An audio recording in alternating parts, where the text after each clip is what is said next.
Salam sejahtera pemirsa keluarga Indonesia dimanapun Anda berada. Kami senang boleh menjumpai Anda kembali lewat acara Keuangan Keluarga.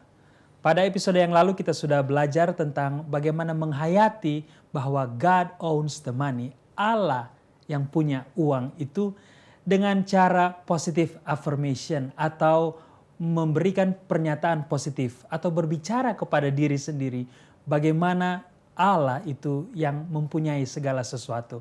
Dan episode kali ini kita akan lanjutkan pelajaran menghayati God owns the money melalui bagaimana berkonsultasi dengan Tuhan, bertanya kehendak Tuhan.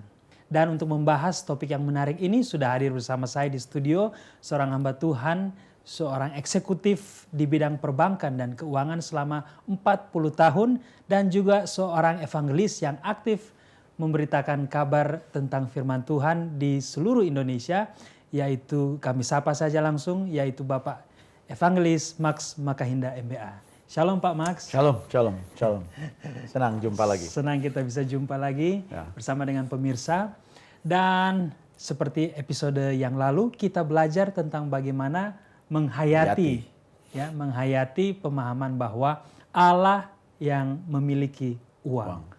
Dan tentu Allah yang mempunyai segala sesuatu termasuk uang. Episode kali ini Pak Max kita akan mengangkat topik tentang bagaimana penghayatan melalui konsultasi dengan Tuhan. Melalui konsultasi dengan Tuhan. Seberapa pentingkah kita berkonsultasi dengan Tuhan dalam kaitan menghayati bahwa Allah yang mempunyai uang itu? Iya. Jadi permasalahannya kan semua orang atau banyak orang tahu bahwa God owns the money. Uang itu milik Tuhan. Yang jadi masalah kan penghayatan bahwa uang itu milik Tuhan sampai seberapa jauh oleh banyak orang. Itu yang jadi masalah. Yang jadi masalah ketika penghayatan bahwa God owns the money, uang itu milik Tuhan, penghayatan tentang itu rendah. Nah, di episode yang lalu kita memberikan pep talk, semacam pernyataan positif. Bahwa itu adalah satu cara yang mungkin buat sebagian orang bisa berhasil, dan itu Alkitabiah, yaitu melakukan pernyataan positif bahwa itu berbicara. Tuhan punya. Dengan jalan demikian kita berharap penghayatan bahwa God owns the money, Allah yang punya uang itu bisa dihayati lebih dalam sehingga kita membelanjakan uang itu bisa sesuai dengan kehendak Tuhan, karena uang itu kan punyanya Dia.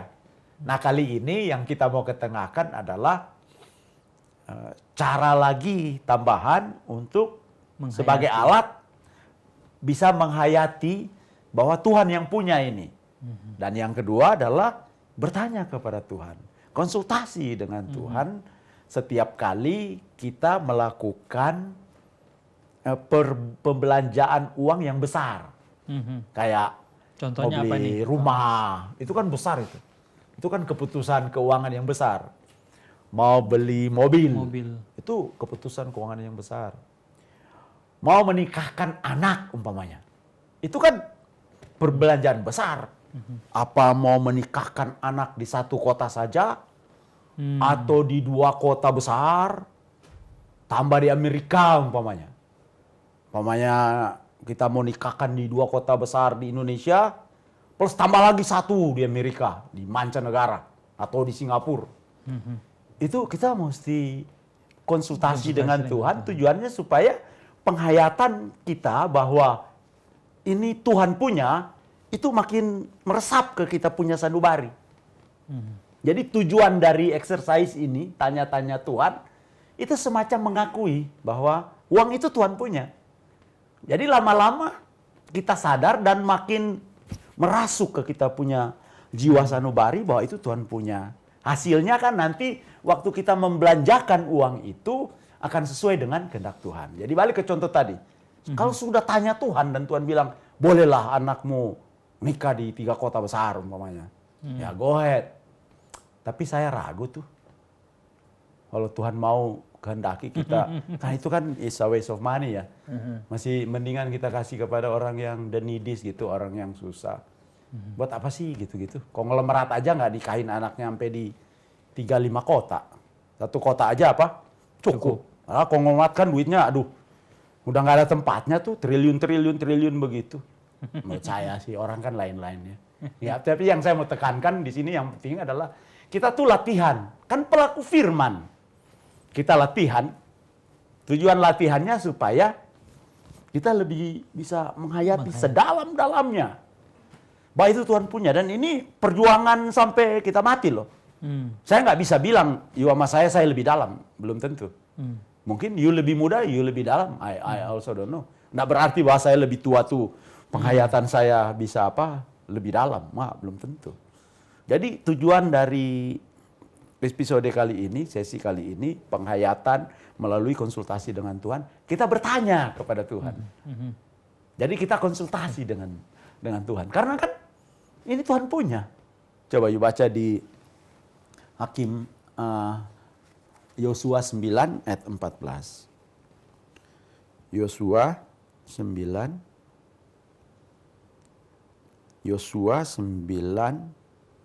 ayat 14. Oke. Yosua 9 ayat 14.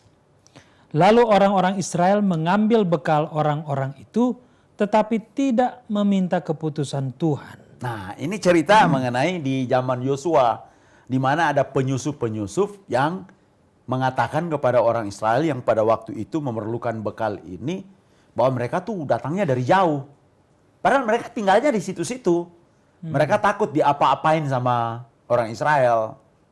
Padahal maksud Tuhan itu di sekitar situ sudah mesti dilenyapkan semua. Tapi orang Israel tidak bertanya kepada Tuhan. Mau ambil nggak bekal ini? Makanya ayat ini bilang, lalu orang-orang Israel mengambil bekal orang-orang itu, tetapi tidak meminta keputusan Tuhan. Sehingga jadi salah langkah orang Israel pada waktu itu. Di zaman Yosua. Nah, jadi ini menjadi pelajaran juga buat kita di dalam menghayati bahwa God owns the money. Waktu kita melakukan keputusan besar itu, kita bertanya nggak kepada Tuhan? Maksudnya meminta keputusan Tuhan. Beli mobil, beli rumah, kasih kawin anak, beli yang mahal-mahal apa gitu ya. Beli sepatu mahal, beli baju mahal, beli arloji mahal. Yang begitu-begitu. Kita bertanya kepada Tuhan. Ya. Kita konsultasi nggak? Karena kalau kita giat konsultasi untuk barang yang besar-besar begitu, itu nanti lama-lama dihayati itu. God owns the money. It gets internalized. Penghayatannya jadi makin dalam. Nah, Pak Max, bertanya kepada Tuhan ini caranya bagaimana? Dan bagaimana kita mengetahui bahwa kita mendapatkan jawaban dari Tuhan? Iya. Jadi pertama-tama adalah hubungan kita dengan Tuhan itu kan setelah Yesus Kristus mati buat kita kan dekat. Kita menjadi anak. Nggak usah dibaca ayatnya. Di Roma 8 ayat 15, kita tuh menjadi anak dan Tuhan menjadi Bapa. Bahkan Yesus mengajarkan kepada kita kalau berdoa, Bapa kami yang ada di sorga. Jadi kita punya dua Bapa kan. Bapa kami yang ada di bumi dan Bapa kami yang ada di sorga. Jadi hubungan kita dengan Tuhan itu kayak Bapa sama anak. Malah disebut Aba Bapa. Aba itu satu darah. Kalau nggak satu darah nggak boleh panggil Aba. Itu bahasa Armenia kalau saya tidak salah ya. Jadi kalau anak tiri nggak boleh panggil Bapa. Nggak boleh panggil Aba maksudnya. Aba ya. Cuma anak yang sedarah dengan dia baru boleh. Nah, balik ke pertanyaan tadi. Bagaimana caranya kita bertanya? Ya kayak anak nanya kepada siapa? Kepada Bapa. Segitu dekatnya. Kan pertanyaan tadi, terus gimana ngomongnya? Waktu kita berdoa subuh, waktu kita berdoa malam, waktu kita berdoa tengah malam, waktu kita bahwa kita punya keluh kesah, kan sebenarnya kita kan sementara konsultasi dengan dia. Ya tidak konsultasi ngomong seperti begini sih. Tapi waktu kita berdoa, kalau kita merasa kita memang anak, dia kita punya Bapa di surga, kita ada Bapa di bumi. Kan Tuhan pernah bilang, sedangkan Bapamu di bumi yang jahat sekalipun, tahu memberikan roti yang baik kepadamu. Minta nasi tidak kasih batu, minta ikan tidak kasih. apalagi Bapamu yang di sorga. Mintalah kepadanya. Kan? Nah sekarang kita mau tanya dia. Jadi pertanyaan tadi kan, bagaimana caranya nanya? Very good question. Kita nanya seperti anak kecil nanya sama bapaknya. Bapak, boleh nggak beli Maserati? Maserati maksudnya. Mobil. Iya, mobil ya. Ya kita tanya sama. Nah sekarang bagaimana caranya Bapak kita di surga ngomong sama kita? Loh, kalau kita sering berhubungan begitu kan kita sudah terlatih dengar dia punya. Kita jadi peka ya. Betul. Sekarang kalau kita tiap hari membaca firman, itu kan bahasanya Tuhan. Jadi waktu Tuhan ngomong sama kita, kita ngerti bahasanya. Karena kan tiap hari kita baca bahasanya. Sekarang kalau saya nggak baca bahasanya tiap hari, saya nggak ngerti Mana bahasa bisa Tuhan. ngerti? Jadi waktu dia ngomong sama saya, iya saya nggak ngerti. Karena saya kan nggak baca tiap hari. Tapi kalau umpamanya puluhan tahun orang beriman, orang Kristen kan selalu mereka baca Alkitab ya. Pagi, siang, malam, mau tidur, bangun tidur. Akhirnya dia terbiasa dengan bahasanya Tuhan. Jadi waktu dia bertanya, Tuhan jawab pakai bahasanya. Tuhan jawab pakai firman. Nah kita jadi apa ngerti.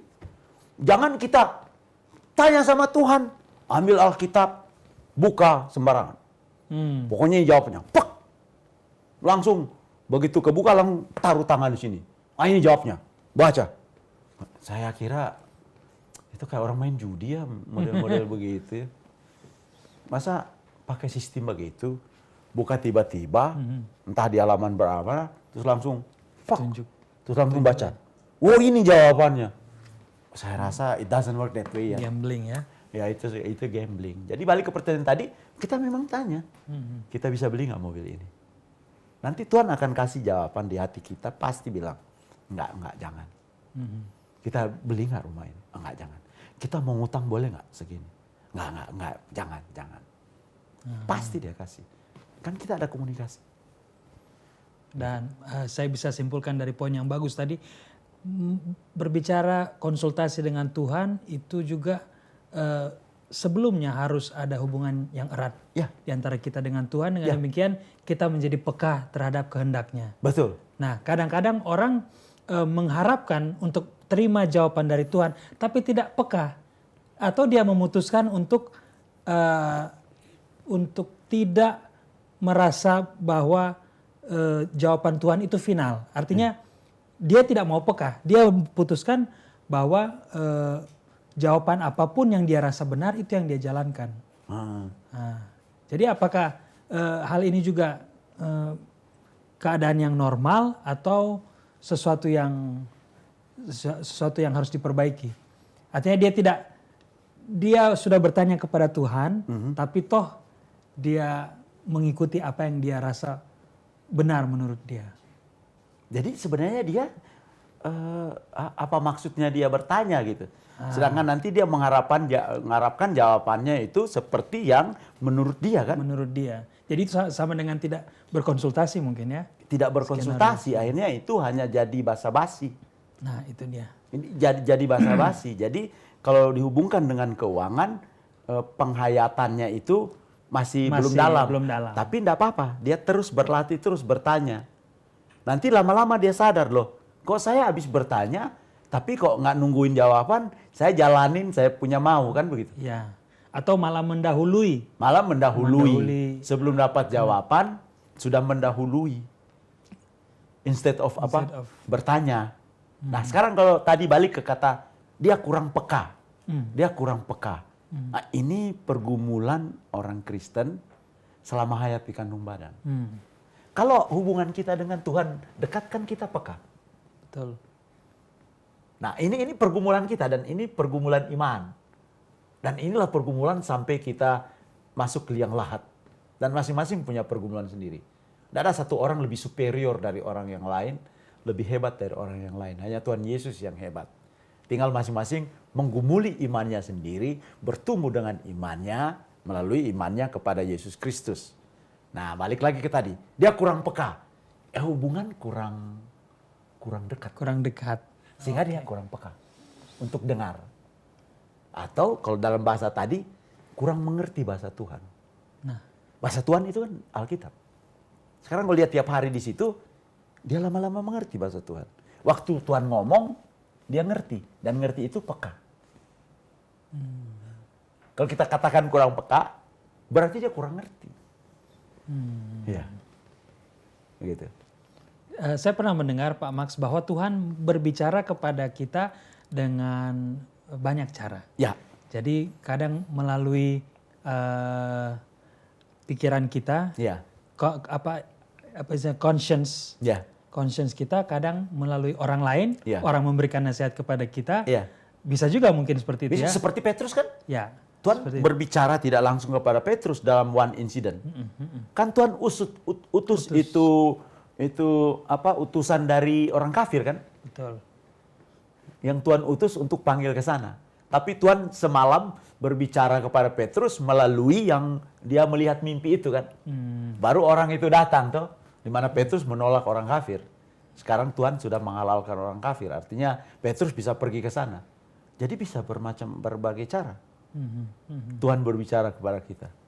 Kalau buat saya pribadi sih, asal itu baik, asal itu kebajikan, saya percaya itu dari Tuhan. Biar lewat orang lain. Orang lain.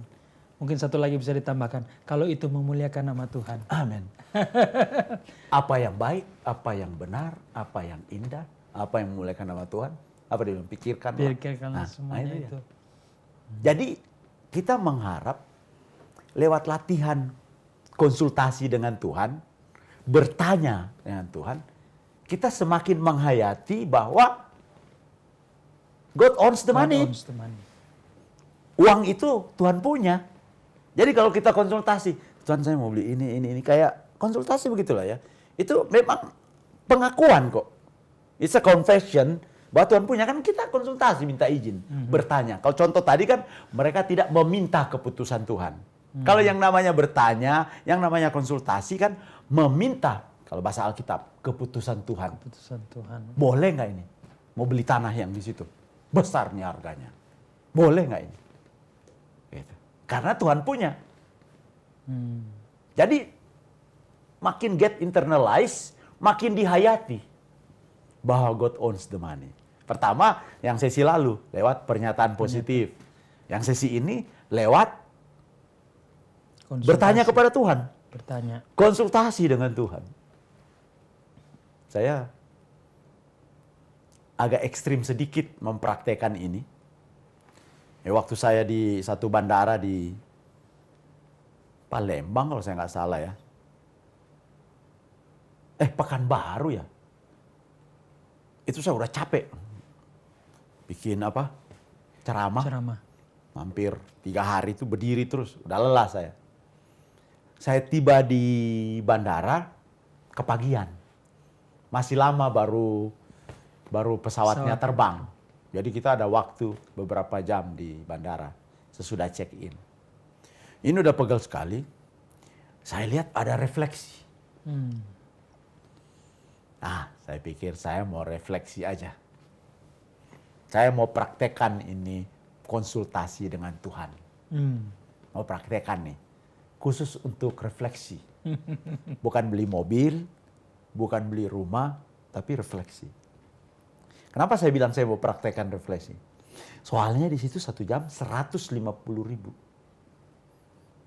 Padahal di Jakarta pada waktu itu 30.000. Jadi berapa kali lipat?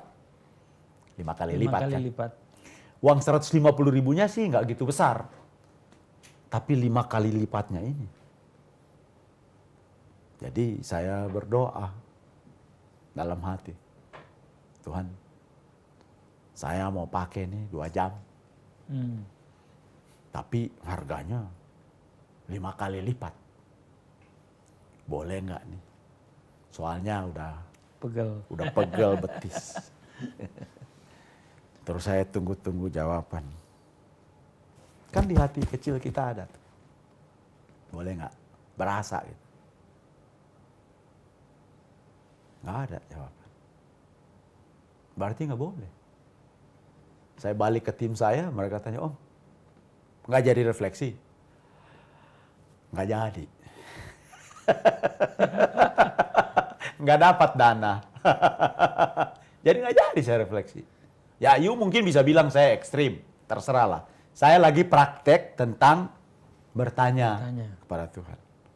Tiap kali saya mau pergi lihat, kunjungi mama saya di Manado, tiap kali pesawatnya mendarat, saya tanya, saya mau hotel Peninsula atau Quality? Nggak ada jawaban. Ya udah saya ke hotel biasa aja. Bukannya saya nggak ada uang mau bayar hotel yang bagus, bukan. Tapi saya tanya setiap mendarat. Kadang-kadang ada jawaban, saya seneng, saya pergi.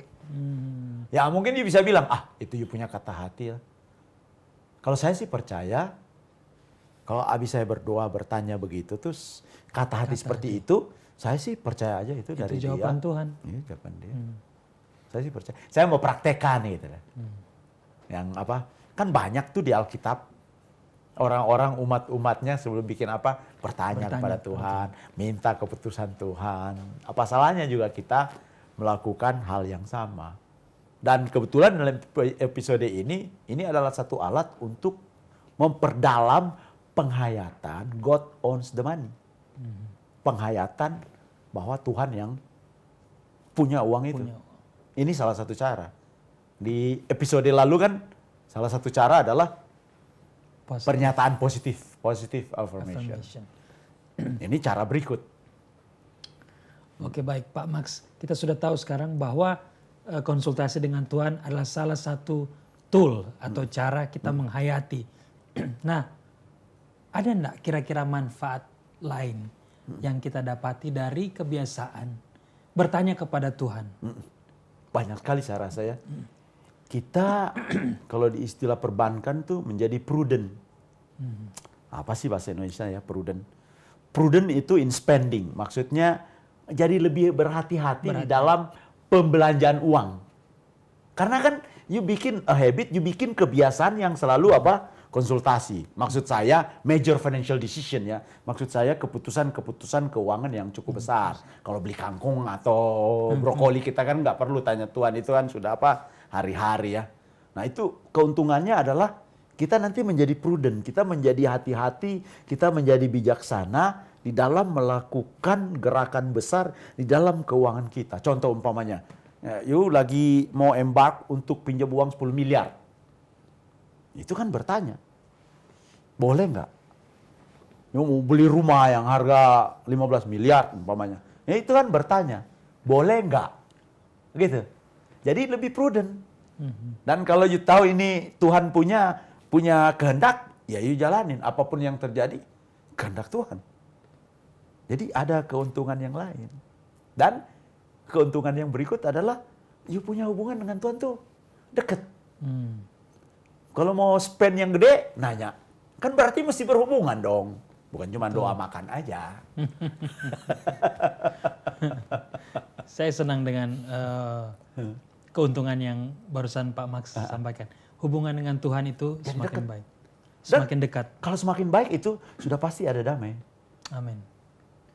Ya uang banyak juga kalau nggak ada damai juga susah. Loh, saya nggak iri sama orang kaya ya, tapi orang kaya yang tembak dirinya, uangnya masih banyak juga banyak loh. Banyak ya. Karena nggak damai. Tapi kalau hubungan dengan Tuhan, sudah pasti damai. Sudah pasti damai. Jadi itu yang mestinya jadi keuntungan pertama ya, bukan keuntungan yang lain. Artinya keuntungan utama. Keuntungan yang utama. Karena hubungan dengan Tuhan itulah kunci bertumbuh dalam iman. Karena ada komunikasi terus kan. Betul. Bukan cuma minta berkat makanan. Ada komunikasi soal keuangan. Sehingga kita betul-betul jadi manajernya dia. Nanya terus.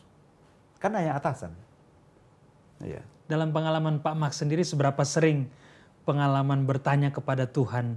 Artinya ya memang Pak Max bisa saja keputusan-keputusannya ya artinya uang dalam jumlah miliar mungkin sudah pengalaman sehari-hari. Tapi dalam soal misalnya beli kursi, dalam soal beli televisi, apakah Pak Max praktekkan juga hal ini? Seberapa sering? Ya, kalau yang gede-gede pasti saya praktekkan ya. Malah ada yang kalau yang besar-besar itu bisa setahun. Setahun ya? Saya tungguin jawaban Tuhan. Bisa setahun loh. Mobil umpamanya. Saya sabar-sabar aja, saya tahan-tahan aja. Udah pengen beli, tapi kayaknya kok nggak ada jawaban ya. Tapi waduh, udah mau ganti model lain ini. Ya saya sih nggak sempurna, namanya kita semua kan manusia berdosa ya. Ada lain kali saya meleset loh, saya nggak tanya sama Tuhan. Ada juga ya. Ada juga saya meleset. Saya lupa. Padahal ini urusan gede nih. Urusan uang besar. Buat saya, buat orang lain sih nggak besar. Buat saya ini urusan uang besar. Saya lupa tanya. Sesudah itu apa kira-kira perasaan Pak Max menyadari, ini kok saya lupa. Saya rasa bersalah. Padahal itu suatu keputusan keuangan yang besar. 3 bulan kemudian, secara keuangan, kelihatannya saya hilang $1,5 juta. Gara-gara nggak nanya. Tapi dengan mata iman, kelihatan hilang $1,5 juta, tapi kelihatan saya ada untung $400.000. Nah, itulah iman. Rugi tapi untung, untung tapi rugi. Tapi selama untung dan rugi di dalam kebenaran Tuhan. Di dalam Tuhan nggak masalah. Karena di dalam masalah. Tuhan tuh bukan banyaknya uang you untung, bukan hilangnya sekian banyak you hilang uang you rugi. Nggak ada. Kalau di dalam Tuhan itu kan aku berserah. Apapun yang terjadi, puji Tuhan. Puji Tuhan. Apapun yang terjadi, haleluya. Cuma kita kan nggak sanggup kalau kayak Ayub. Bukankah begitu? Betul. Amin. Kalau cuma sedikit-sedikit begitu, kita masih sanggup lah ya. Tapi kalau kayak apa? Jadi dalam Tuhan nggak ada rugi. Nggak ada rugi. Kalau untung sih pasti. Malah mati aja dia bilang, mati adalah untung bagiku. Jangankan hilang uang. Mati aja untung. Cuma hilang uang.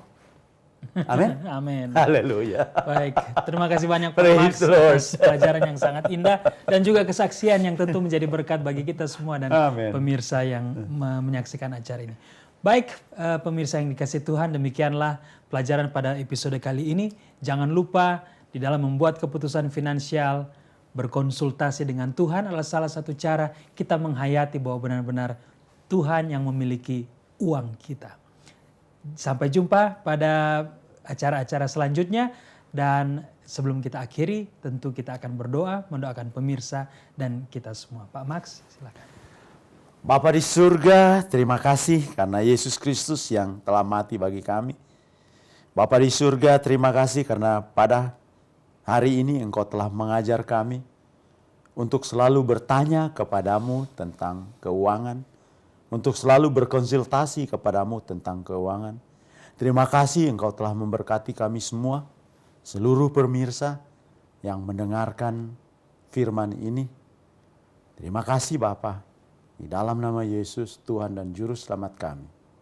Amin.